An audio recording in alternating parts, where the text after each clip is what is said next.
Well, good afternoon and welcome back to another Fridays from the Van. And before we get started, let's address that elephant in the room. Yes, 40itis has come home to roost in the Cook household. Reading glasses. Now, I must admit, viewing images on both my iPhone and on the computer screen, it's like, someone has just switched on the lights. Thankfully, all of my images are still in focus, so that's a good thing. Now, I don't need them for this. You're all blurry there, so. Anyway, little ponder of the week. So, Fujifilm recently released their latest medium format camera, the follow-up to the GFX100. It's the smaller packaged GFX100s. What a camera. 102 megapixels, medium format, in-body stabilization. I think 4K 30 frames a second for those video folks. And all within a body that weighs in at about 900 grams. Simply fantastic. But it's not for me. Not yet. Now, this has got nothing to do with the financial implications. Don't get me wrong. It's an eye-watering amount of money, especially on the same week that I'm starting to apply for non-photography related jobs for the first time in 20 years. In a follow-up to Sandwich Artist, I now came across one today, Tube Bender. No, this has got more to do with where I am right now with my own photography. Don't get me wrong. Having a medium format camera would open up a heck of a lot of opportunities in terms of image quality, image depth. But will it help me on my own personal journey in photography where I am right now? I don't believe so. And in fact, I think it may even hinder me somewhat. You see, over these last 18 months, I've felt my photography develop and move in a certain direction. Softer light, more intimate scenes, more complex scenes. Images which don't necessarily have that initial wow appeal. Images that take time, both for myself and also the viewer. Now, I spoke last week, my own personal struggle between a lasting legacy and simply just having fun with the camera, and I do believe that both of those elements can coexist, but I really want to develop this more meaningful, more in-depth, more structured arm of my photography. And I certainly see myself over the next year. Don't get me wrong, I see a beautiful sunrise, a beautiful sunset in a nice location. I'm probably still going to shoot the wider scene. But I can see myself over the course of the year shooting more and more of these softer light, intimate scenes, more complex scenes. Now, given this change in direction, I almost feel like my photographic journey has been reset somewhat, and I'm very much in the infancy of my journey again. And with that in mind, I think we can be fooled into thinking that new and better kit is going to take us on to the next level. And don't get me wrong, there will be instances in certain genres of photography where an upgrade to a camera system, an upgrade to some part of your kit will in fact take you to that next level. But for me personally, I don't believe that now is the time for me to be thinking that a new camera is going to help me make better advances in my own journey. Now, I absolutely love the Fujifilm brand of cameras. In my sports photography days, we used to be asked to go out and take images of the fans before the game, get a bit of atmospheric shots.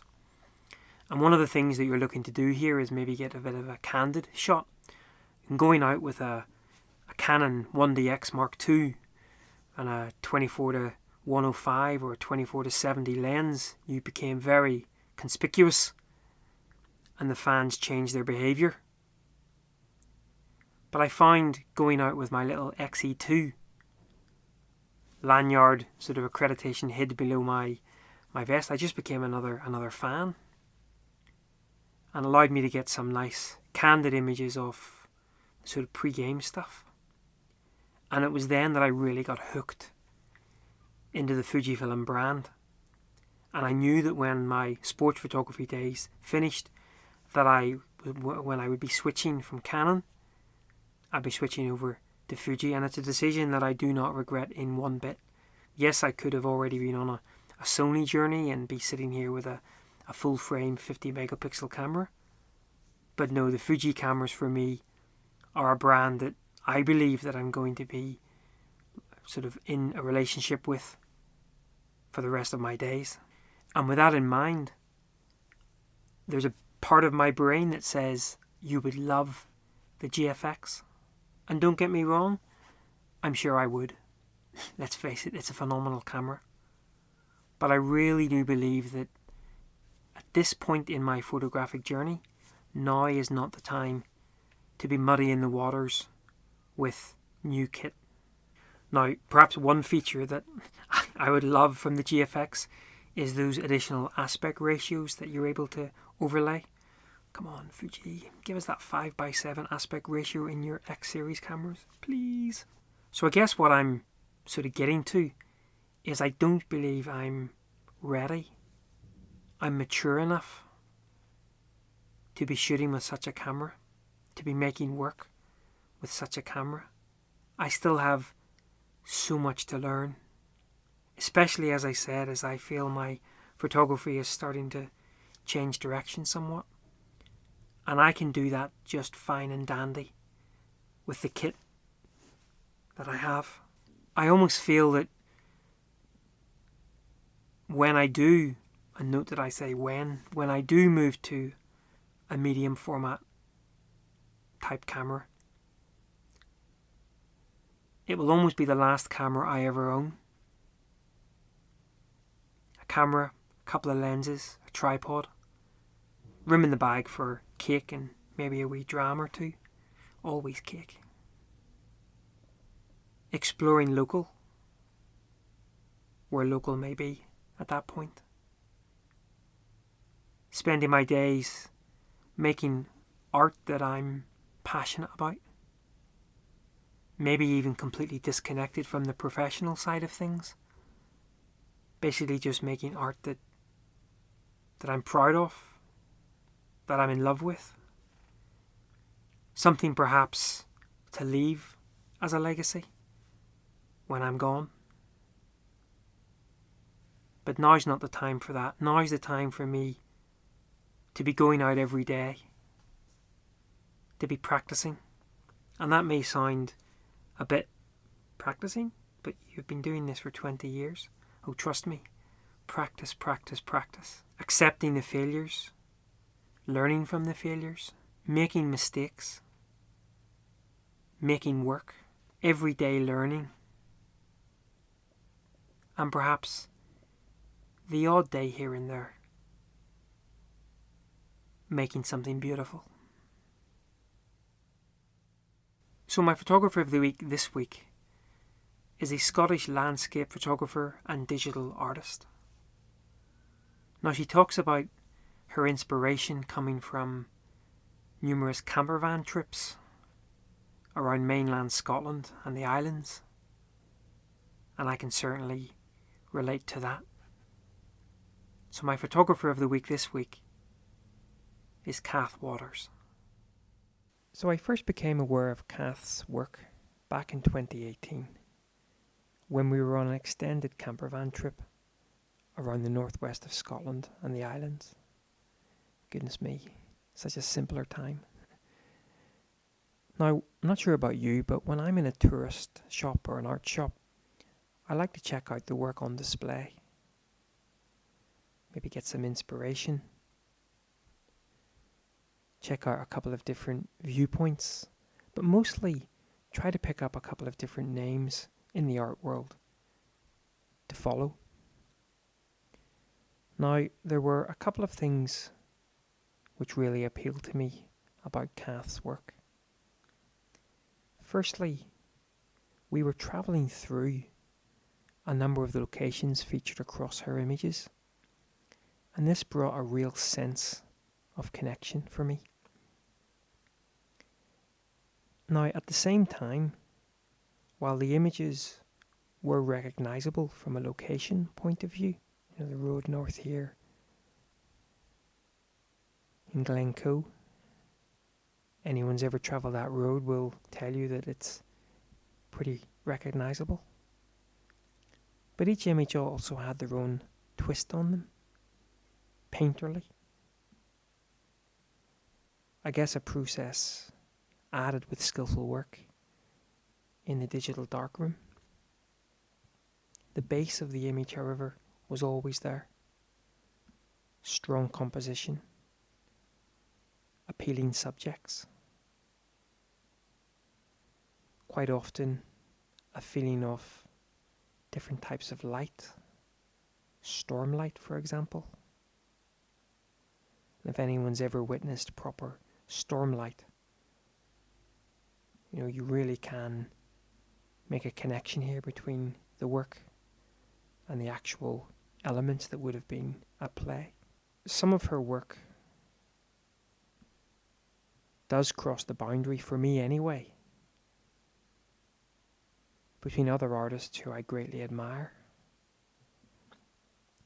For example, Bruce Percy, a photographer I'm pretty sure doesn't need much of an introduction, especially his early work that he was initially known for around the Outer Hebrides, but also a painter, Ruth Brownlee, who I first became aware of when we were travelling through Shetland.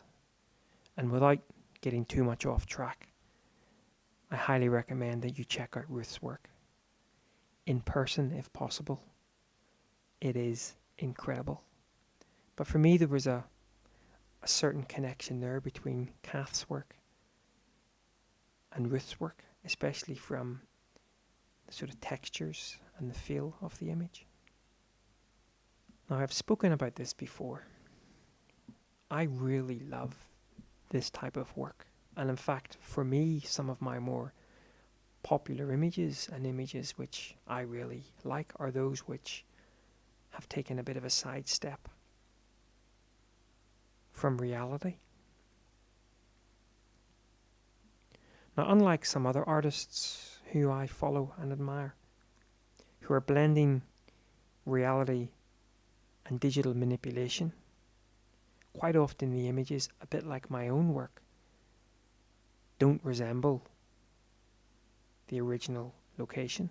There's been a lot added to it. Now, again, that is fine and that works. But one of the things I really love about Kath's work is you really do have a strong sense of that original location. And for me, that is certainly one of the biggest things that appeals to me. It's a location that I have stood on myself, and it's an image that immediately transports me back there. So I would highly recommend you take a few moments and check out Kath Waters' work. kathwaters.scot. Now, my image of the week this week comes from another Scottish photographer who I'm sure needs not much of an introduction to many of those watching this, and it's Damien Shields. Really love Damien's work. Quite a broad range of work that he produces, but I'd like to talk about one of his images that really appealed to me just now. Okay, my image of the week this week is one from Damien Shields. Now, I think Damien has only just posted this image in the last couple of days, but when he posted it, I immediately really liked it. I think first of all, the overall quality of light. Even without looking at the bare canopy, you can almost tell it's a winter light. It has that certain quality to it. So the overall soft winter light here is extremely appealing. 3 subjects, or 3 main subjects, with beautiful separation. Obviously we have this prominent subject, the big gnarly one in the forefront. The twist is beautiful. Not sure if that's a lightning strike or some damage to the tree, or maybe another part of another tree growing in. But the twist is beautiful. And it really adds, you hear photographers talking like this all the time, character in the woodland. And I think that twist really adds character. Perhaps the old man of the family. Then we have a much more pristine subject. Perhaps this is the mother, well turned out, upright, beautiful light on the trunk, really nice and straight. And then finally, the subject in the background, which for me has taken on some of the traits of the 2 other subjects. It's a little bit gnarly, a little bit twisty, but also looks like much better condition. Perhaps this is the sun. So here we have a little family. I love the repeating curves in the image. So we kind of almost come from the bottom left. The shadow will take us back in again. Then we have this lovely curve on the hillside, on this other lovely curve up here. It's got lovely repetitive tones to it. So overall, a really beautiful image. I think obviously that gnarly big tree in the foreground really does draw your eye in. The overall quality of the light, and the fact that there is a story here, for me anyway. A little family of 3 out enjoying the beautiful winter light. So thanks, Damien, for sharing that image. Alright guys, so I think I'm going to call it there. I hope you have found something useful from this week's Fridays from the Van. Certainly would encourage you to check out both Kath and Damien's work. And let me know as well in the comments what you think about new kit and how it has developed your own journey. Just before we go, just a little reminder that I do have a number of prints for sale on my website, both limited edition landscape prints as well as open edition. And I also have a number of wildlife prints that I've added recently as well. I had a couple of requests for some of those, so appreciate if you check those out.